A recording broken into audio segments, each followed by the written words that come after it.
অনেক সময় মানুষ এই কথায় দুঃখ পান যে কেন বারবার তার ক্ষমতার ওপরে সন্দেহ প্রকাশ করা হয়, কেন বারবার তাকে পরীক্ষা দিতে হয়, কেন জিজ্ঞেস করে এটাই কি আমার ভাগ্য যে একাধিকবার আমার ক্ষমতা আমাকে প্রমাণ করতে হবে। মানুষ মনে করে এ হলো দুর্ভাগ্য। আমি মনে করি এ হলো সৌভাগ্য। কিভাবে? সন্দেহ কার উপরে করা হয়? সোনার বিশুদ্ধতাকে নিয়ে, লোহাকে নিয়ে নয়। বিশুদ্ধতার নিরিখে বারবার তাকে পরীক্ষা করা হয়, তামাকে করা হয় না। রত্নকারের আঘাত হীরেকে সহ্য করতে হয়, কোনো কাঁকরকে নয়। সেই জন্য নিজের ভাবনাকে ধন্যাত্মক করে তুলুন। জীবনে যত পরীক্ষায় আসুক না কেন, হাসি মুখে তার সম্মুখীন হন, তাতে উতলা হবেন না।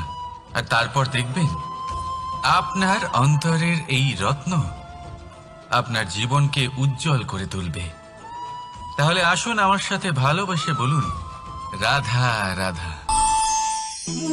সকলে বলেন এবং আমিও বলি যে মানুষ যেমন সঙ্গে মেলামেশা করেন সেরকমই তার স্বভাব হয়ে যায়। এ হলো সত্য, কিন্তু এটা হলো অর্ধ সত্য। হ্যাঁ, বৃষ্টির ফোঁটা যখন সাপের মুখে যায় তখন তা বিষে পরিণত হয়, তাই যখন ঝিনুকের মধ্যে যায় তখন তা মুক্ততে পরিণত হয়। কিন্তু কোনো ব্যক্তির স্বভাব এ হলো অত্যন্ত গুরুত্বপূর্ণ। কোনো এক ফুলের কথা ভাবুন, সেই ফুলের সাথে জড়িত সেই কাঁটাগুলোর কথা ভাবুন। সহস্র বছর ধরে সেই কাঁটা ফুলের সাথেই লেগে রয়েছে, কিন্তু আজও সেই বিধেই যায়, সেই যন্ত্রণাই দেয়, সুবাস ছড়ায় না। কেন? কারণ বিধে যাওয়া কাঁটার স্বভাব হয়। এটা বুঝে নিন। সর্বপ্রথম নিজের মনের ভাবকে বদলাতে শিখুন, তারপরই আপনার সঙ্গের প্রভাব পাল্টাতে পারে। আর যদি আপনি এরকম করেন তাহলে আপনার জগৎ প্রশান্তিতে ভরে যাবে। তাহলে আসুন আমার সাথে ভালোবেসে বলুন, রাধা রাধা। সংসারে এমন একটা ভ্রান্ত ধারণা রয়েছে যে সবকিছু ভাগ্যের দ্বারা পাওয়া যায়, কিন্তু ভাগ্য, প্রারব্ধ এ তো সকলের জন্যই সমান হয়। এটা তো ব্যক্তির উপরে নির্ভরশীল হয়, তার আকাঙ্ক্ষার উপরে নির্ভরশীল হয়, বাসনার উপরে নির্ভরশীল হয়, স্বভাবের উপরে নির্ভরশীল হয় যে উনি সেটা নিয়ে কি করেন। দেখুন, এই প্রসাদ কিন্তু সকলকেই দেওয়া হয়, কিন্তু তা গ্রহণ করবেন কিভাবে সেটা ব্যক্তির উপরে নির্ভর করে। আপনাকে এক উদাহরণ দিই। যেমন ধরুন, দুজন মানুষকে আমি একটা করে মাটির ডেলা দিলাম, সেটা নিয়ে তারা কি করবেন? একজন মানুষ তার ছোট ছোট ডেলা বানাবেন আর পথযাত্রীদের ওপরে ছুঁড়ে মারবেন, হাসি ঠাট্টা করবেন, তাদের বস্ত্র নোংরা করে দেবেন, সেটাতেই উনি আনন্দ পাবেন। অন্যদিকে দ্বিতীয় ব্যক্তি সেই মাটির ডেলা দিয়েই নিজের জন্য একটা কুঁড়ে ঘর বানাবেন, সেই কুঁড়ে ঘর যা রোদেতে, বৃষ্টিতে, ঝড়ে তাকে সুরক্ষিত রাখবে। অনুভূতি, এই অনুভূতি বদলাতে শিখুন। এই অনুভূতি অত্যন্ত গুরুত্বপূর্ণ। ভালোবাসাতেও এই অনুভূতি হলো অত্যন্ত গুরুত্বপূর্ণ। ভালোবাসা সে বন্ধুর সাথে হোক, মা বাবার সাথে হোক, ভাই বোনের সাথে হোক, স্ত্রীর সাথে হোক, যে কারোর সাথে হোক। মনে রাখবেন, এই হলো সেই অনুভূতি যা আপনার ভাগ্য নির্ধারণ করে থাকে। তাহলে আসুন আমার সাথে প্রেমের অনুভূতি নিয়ে বলুন, রাধা রাধা। আমরা মানুষেরা কি অদ্ভুত, তাই না? যখন ভুল আমরা করি তখন আমরা চাই আপোষ করে নিতে। এই ভুলই যদি অন্য কেউ করে তখন আমরা চাই ন্যায় হোক। কেন? একই পরিস্থিতিতে দুই রকম আচরণ কেন? দেখুন, যদি আপোষ, ন্যায়, প্রতিকার বা প্রতিঘাতের বদলে আমরা শুধু এবং শুধুমাত্র প্রেম দিয়ে ভরিয়ে তুলি, তাহলে না আমাদের আপোষ করে নেবার আশা থাকবে, না ন্যায় পাবার আকাঙ্ক্ষা। কারণ মানুষ আপোষ বা ন্যায় তখনই চান যখন কিছু নেবার থাকে, কিন্তু প্রেমে তো সবকিছু অর্পণ করে দেওয়া হয়। মনে রাখবেন, সব থেকে বড় আপোষ আর সব থেকে বড় ন্যায় শুধুমাত্র ভালোবাসা। তাহলে আসুন আমার সাথে ভালোবেসে বলুন, রাধা রাধা। আপনি কি কখনো আয়না দেখেছেন? আমাদের মধ্যে এমন কে আছেন যিনি আয়না দেখেননি? সকলেই আয়না দেখেছেন, আয়নায় নিজের প্রতিবিম্বও দেখেছেন। কিন্তু কেউ কি ভেবে দেখেছেন আয়নার পেছনে কি আছে? সেই প্রতিবিম্বের পেছনে কি আছে? দেখুন, যেভাবে এটা হয়, সেই কাঁচের পেছনে পারদ ধাতুর একটা স্তর দেওয়া থাকে, যে কারণে আমরা যখন দেখি তখন নিজের প্রতিবিম্ব দেখতে পাই। অর্থাৎ এই কাঁচ এমনভাবে তৈরি করা হয় যে আলোর প্রকাশ যেদিক থেকে আসে সেই দিকেই আবার ফিরে যায়। সেই জন্যই এটাকে আয়না বলা হয়। এটাই হলো সবার জীবনেরও সত্য। যদি আমরা আমাদের সম্পূর্ণ মনোযোগ শুধু লক্ষ্যের দিকে কেন্দ্রীভূত করি, এদিক ওদিক বিক্ষিপ্ত না হই, তাহলে না শুধু আমরা নিজের লক্ষ্য প্রাপ্তিতে সফল হব, বরং আমরা অন্যের পথপ্রদর্শক হিসেবেও সাফল্য পাব। তাহলে আপনি কি হতে চাইবেন এমন একজন ব্যক্তি? সিদ্ধান্ত আপনার। রাধা রাধা। পাওয়া এবং হারিয়ে ফেলা, এই দুই হলো জীবনের অভিন্ন অঙ্গ। আমরা যেমন কিছু পেয়ে থাকি, তেমন কিছু হারিয়েও থাকি। কিছু স্বপ্ন সার্থক হয়, আবার কিছু লক্ষ্য অপূর্ণই থেকে যায়। জীবনে এটা হয়েই থাকে, প্রত্যেকের জীবনেই এটা হয়ে থাকে। কিন্তু কারোর সাথে দেখা হলে আমরা কি ধরনের কথা বলি? আমরা সেই কথাই বলি যা আমরা হারিয়েছি। নিজেও দুঃখ পাই, আবার সামনের মানুষটাকেও দুঃখ দিই। তার থেকে অন্যরকম কিছু করার চেষ্টা করুন, ধন্যাত্মক চিন্তা করার চেষ্টা করুন। মন সেদিকেই দিন, স্মরণ শুধুমাত্র তাকেই করুন, গুরুত্ব তাকেই দিন যিনি আপনার কাছে রয়েছেন। যিনি আপনার কাছে নেই তার আশায় কষ্ট কেন পাচ্ছেন আপনি? সেগুলিকেই প্রাধান্য দিন যা আজ এখন বর্তমানে আপনার কাছে রয়েছে। যেমন আমি কংস মামাকে স্মরণ করি না, যিনি আমার ছেলেবেলা নষ্ট করে দিয়েছেন। আমি স্মরণ করি আমার যশোদা মাকে, আমার বলরাম দাদাকে, আমার রাধাকে, যারা আমার জীবনকে ভরিয়ে তুলেছেন। আপনিও ঠিক এটাই করুন আর আমার সাথে ভালোবেসে বলুন, রাধা রাধা। ভাবনা, এই ভাবনা সত্যি হয়ে সামনে আসে, এটা হলো কঠোর সত্যি। কারণ ভাবনাই হলো সেই বীজ যা সত্যরূপী সেই চারাকে জন্ম দেয়, তাকে বিকশিত করে। এবার ভাবুন, যদি এই বীজ কাঁটা গাছের হয় তাহলে তা ছায়া দেবে না, তা শুধুই কাঁটা প্রদান করবে। সেইখানেই যদি এই বীজ বট গাছের হয় তাহলে তা এমন এক গাছে পরিণত হবে যা অনেক বছর ধরে অনেক মানুষকে ছায়া প্রদান করবে, পাখিদের বাসা হবে। সেইভাবেই এই ভাবনা, যদি এই ভাবনা নিচু মানের হয় তাহলে আপনাকে আশঙ্কিত করবে। যদি এই ভাবনা উচ্চ মানের হয় তাহলে আপনাকে সমাধান দেবে। সেই জন্য ভেবেচিন্তে নিজের এই ভাবনা চয়ন করুন। এই ভাবনা আপনাকে আশঙ্কাও দিতে পারে, সমাধানও দিতে পারে। কি নির্বাচন করবেন আপনি? শঙ্কা নাকি সমাধান? নিচু মানের ভাবনা নাকি বড় মাপের ভাবনা? সিদ্ধান্ত আপনার। আসুন আমার সাথে ভালোবেসে বলুন, রাধা রাধা। জীবন এবং মৃত্যু, এই দুই হলো জীবনের দুটি অটল সত্য। যিনি জন্মগ্রহণ করেছেন তিনি মৃত্যুলাভ অবশ্যই করবেন, এই হলো নিয়তি। এবার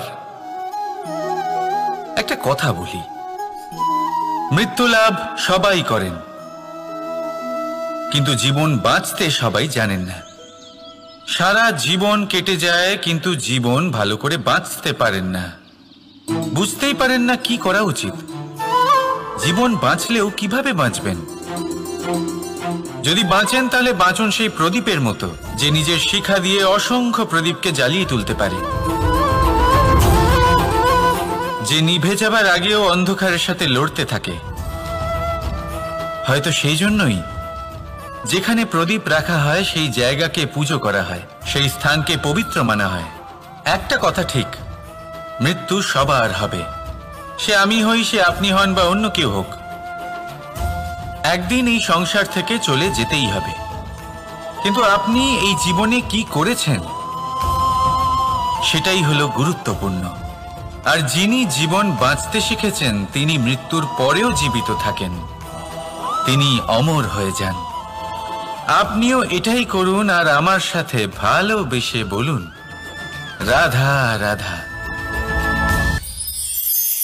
কথায় আছে, মানুষের উচিত দৃঢ়তার সাথে পদক্ষেপ নেওয়া। যেখানে পা ফেলবেন সেই মতোই পথ নির্বাচন হবে, সেই মতোই লক্ষ্য নির্ধারিত হবে। কিন্তু শুধুই কি পদক্ষেপের দিকে নজর রাখা যথেষ্ট? না, এর থেকে অনেক বেশি গুরুত্বপূর্ণ হলো আচরণ। যেমন আপনার আচরণ হবে, ঠিক সেই মতোই আপনার পদক্ষেপ হবে। যদি আপনার আচরণ সঠিক হয়, শ্রেষ্ঠ হয়, তাহলে দেখবেন আপনি পর্বতের শিখরেও পৌঁছে যেতে পারবেন। কিন্তু যদি সঠিক না হয়, তাহলে ওই শিখর থেকে নিচেও পড়ে যেতে পারেন। হ্যাঁ, গতির জন্য পদক্ষেপের উপর নজর রাখা গুরুত্বপূর্ণ, কিন্তু প্রগতির জন্য আচরণই হলো গুরুত্বপূর্ণ। তাছাড়া সম্ভব নয়।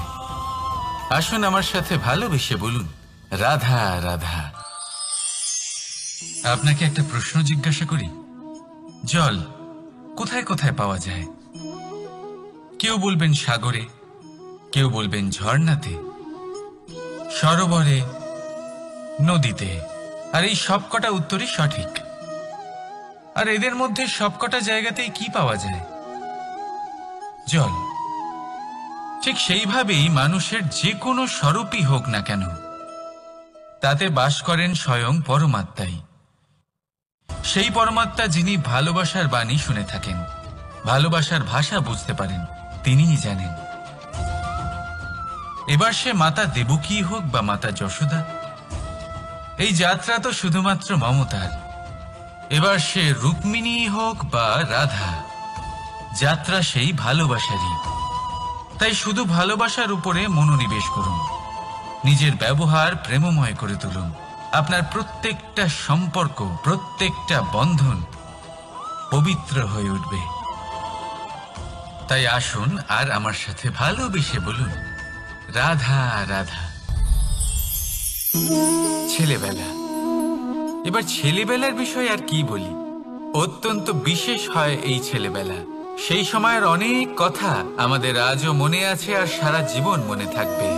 এমন কোনো কথা, যেমন কিছু একটা ঠাট্টা করেছিলাম, যাতে মাতা পিতা এত রেগে গেছিলেন যে সেদিন হয়তো আমাদের খেতেই দেননি। এরকম হয়, আর আমার সাথেও তা হয়েছে। কিন্তু একটু ভেবে দেখুন, যখন আমরা অভুক্ত থাকি, তখন কি আমাদের মাতা পিতার গলা দিয়ে খাবার নামতে পারে? কখনোই নয়। কিন্তু আমরা তো কথা বলছি মাতা পিতাকে নিয়ে। কিন্তু যদি আমরা নিজেদের কথাও বলি, আমরা যদি কখনো জানতে পারি, কোনো ভিক্ষুকের বিষয়ে জানতে পারি যে সে অভুক্ত রয়ে গেছে, তখনও আমাদের গলা দিয়ে খাবার নামে না। আর এই যে কথাটা, যখন সমাজে খুব বড় কোনো বিপদ আসে, তখন এই কথা আমাদের কাছে স্পষ্ট হয়ে যায়। যেমন ধরুন কোনো মহাযুদ্ধ বা মহামারী হয়, তখন মন অশান্ত হয়ে ওঠে। আর তখন যদি আপনি মনে শান্তি পেতে চান, তো একটাই মন্ত্র রয়েছে, সেবা করুন। যতটা পারবেন ততটা সেবা করুন। এই সমাজে কত সংখ্যক মানুষ রয়েছেন যারা খালি পেটে শুয়ে পড়েন। কিন্তু যদি আমাদের মধ্যে প্রত্যেক মানুষ চেষ্টা করেন, সঠিকভাবে চেষ্টা করেন, তাহলে কোনো মানুষ অভুক্ত থাকবেন না। এক অত্যন্ত গুরুত্বপূর্ণ কথা মনে রাখবেন, কোনো দরিদ্র, কোনো অভুক্তকে খেতে দেওয়া, তা হলো ঈশ্বরকে ভোগ নিবেদন করার থেকেও মহান কার্য। কারণ ঈশ্বর গরিব মানুষের প্রার্থনায় বাস করেন। আর ধরে নিন, যদি সেই ভিক্ষুক আপনার দেওয়া খাবার গ্রহণ করেন, অর্থাৎ ঈশ্বর আপনার দেওয়া খাবার গ্রহণ করলেন। কারণ এই মানবতা, এই সেবাই হলো ঈশ্বরের সব থেকে বড় আরাধনা। তাই এই আরাধনায় বিলীন হয়ে থাকুন আর আমার সাথে ভালোবেসে বলুন, রাধা রাধা।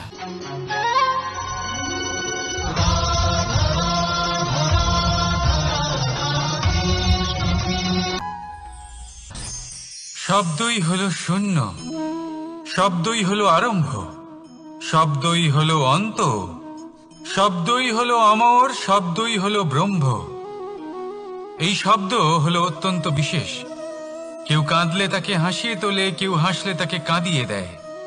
কারোর মনে উদ্দীপনা জাগিয়ে তুলতে পারে, আবার কারোর মনে কাঁটা হয়ে বিঁধে থাকতে পারে। একটা অত্যন্ত গুরুত্বপূর্ণ কথা যা বোঝা অত্যন্ত আবশ্যক।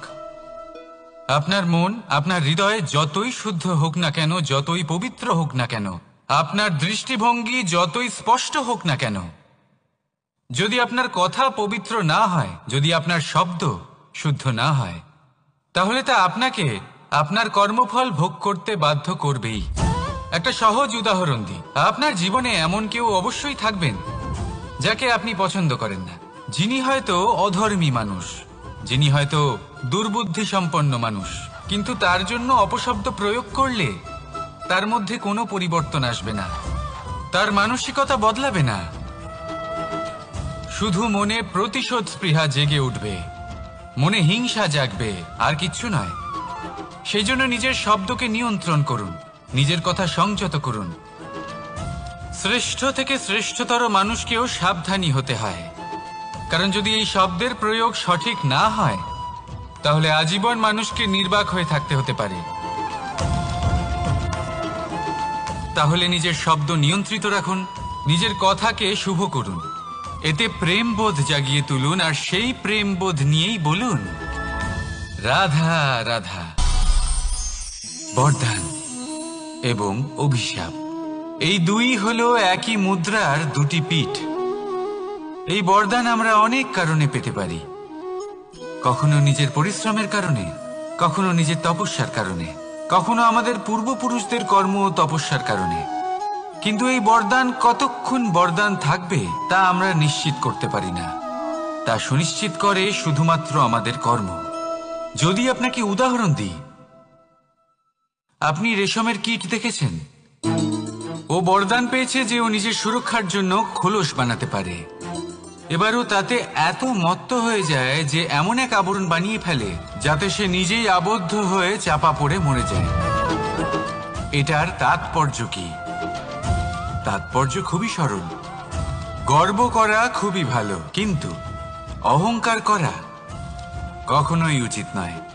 যদি অহংকার মনের মধ্যে প্রবেশ করে, তাহলে এই বরদান অভিশাপে পরিণত হতে সময় লাগে না। আর যদি কর্মশ্রেষ্ঠ হয়, তাহলে অভিশাপ বরদানে পরিণত হয়। তাহলে আসুন, শ্রেষ্ঠ কর্ম করুন আর আমার সাথে ভালোবেসে বলুন রাধা রাধা। সুখ, দুঃখ, মৃত্যু, মহামারী, এগুলো কখনো বলে আসে না, আবার জিজ্ঞাসা করেও আসে না। এমনই হয় দ্রুত ক্রীড়ার এই খেলায়। এক কারাগারের মতো, একটা মাকড়সার জালের মতো। যেমন একটা মাকড়সার জাল একটা পোকাকে নিজের দিকে আসতে আকর্ষিত করে, নিজের চমকের দ্বারা, নিজের গঠন দ্বারা, সেরকমই দ্রুত ক্রীড়ার এই খেলা মানুষকে নিজের দিকে আসতে প্ররোচিত করে।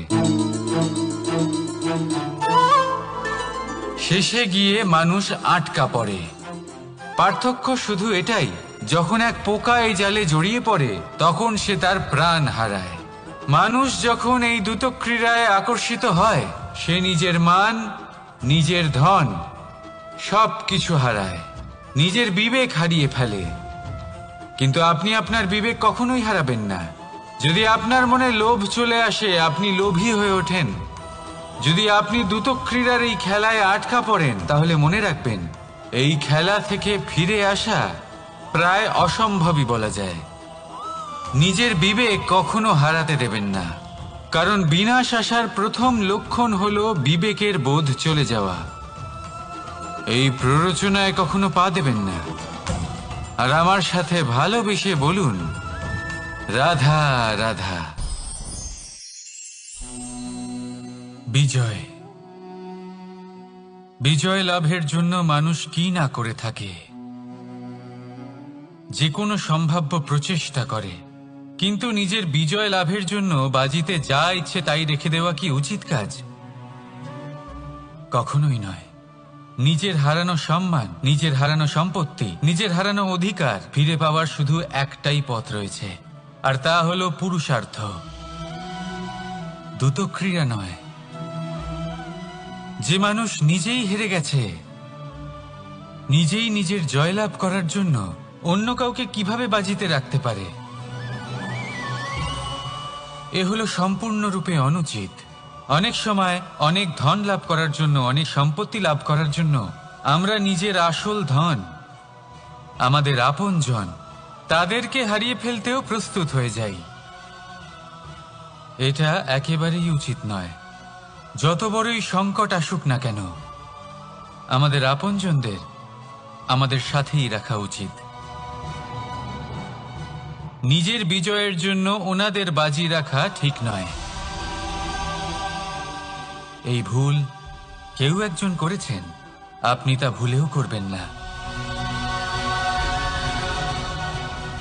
রাধা রাধা। নারী জন্মসূত্রে কারোর কন্যা, ধর্মসূত্রে কারোর পত্নী, আর কর্মসূত্রে কারোর মা। আমাদের মনে এই ছবি আঁকা রয়েছে একজন নারীকে নিয়ে, তাই না? একটা অতুলনীয় ভূমিকা রয়েছে নারীদের আমাদের জীবনে, আর নারী ছাড়া আমরা কিছুই নই। কিন্তু অধিকার, সেখানে আমরা একটা ভুল করে বসি। যখন নারী একজন কন্যা থাকে, যখন সে জন্ম নেয়, তখন তার ওপর অধিকার থাকে তার পিতার। আর তারপর যখন বিয়ে হয়ে যায়, তখন তার অস্তিত্বের ওপর অধিকার থাকে তার স্বামীর। আর যখন তিনি মা হন, তখন নিজেই তিনি জীবনের সমস্ত অধিকার দিয়ে দেন তার সন্তানকে। কিন্তু আমরা কি কখনো এটা ভেবেছি এই জীবন হলো তার নিজের? যে নারী সবার কল্যাণ করছেন, তার জীবনের অধিকারও তার কাছেই থাকা উচিত, তাই না? তার নিজের জীবনের সিদ্ধান্ত সে নিজেই নিতে পারেন, নিজেই নিজের ভাগ্যের রচয়িতা হতে পারেন।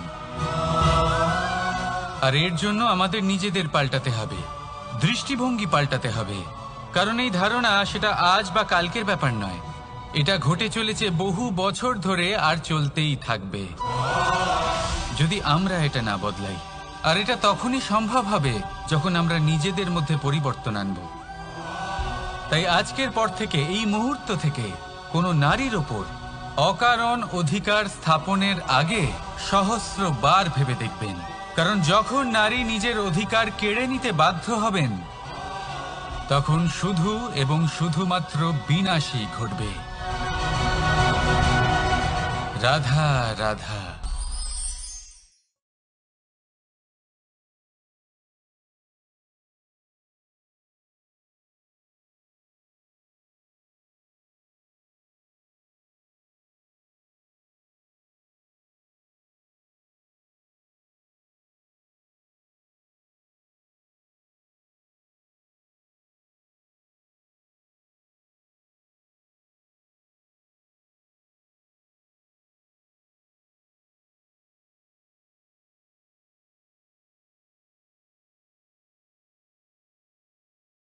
সত্যি হলো এটাই যে ত্রিয়া হলো সেই চরিত্রহীন পুরুষ, আর কেউ নয়। সেই পুরুষ যারা নারীকে বলেন যে আপনি হলেন মা, আপনি হলেন দেবী, আপনি হলেন বোন। আর ভাবেন কি? ভাবেন যে এই নারী হলো আমাদের পায়ের ধুলো, আর কিচ্ছু নয়। আর কি করেন? ওনাদের মাথায়, ওনাদের খোপায় মালা পরিয়ে দিয়ে ভাবেন যে ওনারা হলেন তাদের পায়ের ধুলোর সমান। একজন নারীর সম্মান ভঙ্গ করেন, তাদের দাসী মনে করেন। ভুলবেন না, যত্র নারীয়াস্ত পূজ্যন্তে রমন্তে তত্র দেবতা। অর্থাৎ যেখানে নারীকে পুজো করা হয়, সেখানেই ঈশ্বর বাস করেন। আর যেখানে নারীকে অপমান করা হয়, সেখানে ঈশ্বর এবং ভাগ্য এই দুই রুষ্ট হয়। মনে রাখবেন, যদি নারী কল্যাণকারী হতে পারেন, তাহলে নারী মহাচণ্ডী রূপও ধারণ করতে পারেন। যদি একজন নারী মাতা হয়ে জন্মদান করতে পারেন, তাহলে নারী মৃত্যু হয়ে বিনাশও করতে পারেন। যেখানে নারী অপমানিত হবেন সেখানে মহান ভারতও মহাভারতের পথে অগ্রসর হতে পারে। তাই মনে রাখবেন, নারীর অপমান যেন কখনোই না ঘটে। আর যদি কোথাও নারীর অপমান হয়, তার অর্থ হলো আপনার বিনাশ আপনার দিকেই আসছে। আর এটা হলো তার প্রথম পদক্ষেপের প্রথম পদধ্বনি। রাধা রাধা। যদি সন্তান কোনো দুষ্কর্ম করে, তাহলে সেই অপরাধ শুধু কি সেই সন্তানের? না, যদি সন্তান দুষ্কর্ম করে তাহলে অপরাধী তার মাতা পিতাও, যারা পুত্রমোহর কারণে সেই অনুচিত কাজে তাকে বাধা দেননি। অপরাধী হলেন তার পিতামহ, যিনি নিজের কর্তব্যবোধের কারণে নিজের পরিবারের যত্ন নেননি, যিনি সন্তানকে কখনো শাস্তি দেননি। অপরাধী হলেন তার সেই গুরুও, যিনি নিজের শিষ্যের সেই দুষ্কর্ম দেখেও তাকে প্রতিহত করতে পারেননি। একজন হবু রাজার কর্তব্য হলো নিজের প্রজার কাছে সে যেন এক উদাহরণ প্রস্তুত করতে পারে। কিন্তু যদি এত অনুচিত উদাহরণ প্রস্তুত হয়ে থাকে, তাহলে মা বাবার, বাড়ির বয়োজ্যেষ্ঠদের কর্তব্য হলো ওনারা যেন সেটা সেখানেই থামায়, হয় ভালোবেসে নয়তো শাস্তি দিয়ে। যদি না থামানো হয়, তাহলে মহাভারত অবশ্যম্ভাবী। অনেক ব্যক্তির মনে একটা প্রশ্ন জাগে আমাকে আর রাধাকে নিয়ে। বলেন যে, না আমি আর রাধা একসাথে থাকি, না আমাদের বিয়ে হয়েছে। আমি এখানে দ্বারকাতে, ও ওখানে বর্ষনাতে, তাও এত ভালোবাসা কি করে? এ কেমন সম্পর্ক? আমি তাদের একটা সহজ কথা বলতে চাই। আপনি কখনো আয়নার দিকে দেখেছেন? নিজের দুই চোখের দিকে তাকিয়ে জিজ্ঞাসা করুন, এই দুই চোখ একসাথে কেন বন্ধ হয়, একসাথে কেন খোলে, একসাথে কেন ঘুমোয়, একসাথে কেন কাঁদে?